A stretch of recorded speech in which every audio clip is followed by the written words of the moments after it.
না, ছয় জনগোষ্ঠীকৰণটো কেৱল আহোমেই নহয়, প্ৰতি অসমীয়াই বিচাৰে। কিন্তু এইটো কথা ঠিক যে আমি মুখ্যমন্ত্ৰী দেৱৰ পৰা আমালৈকে আমি সকলোৱে এটা বিচাৰো যে বৰ্তমান যিকেইটা জনজাতি আছে সেই জনজাতি কেইটাৰ যাতে 0.0001% তেওঁলোকৰ হানি বিঘিনি নহয়।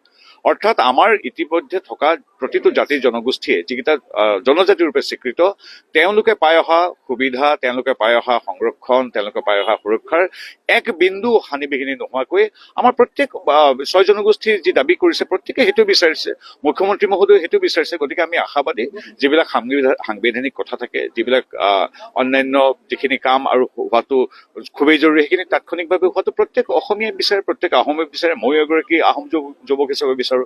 গতিকে তাত কোনো ক'বলৈ দ্বিধাগ্ৰস্ততা নাই। কিন্তু এইটো কথা আমি নিশ্চিত প্ৰদান কৰিছো যে আমিও বিচাৰো যে কাৰো হানি বিঘিনি নহওক। কাৰণ আহোমৰ কথাই এইটো যে সকলোৰে বিকাশ, সম বিকাশ।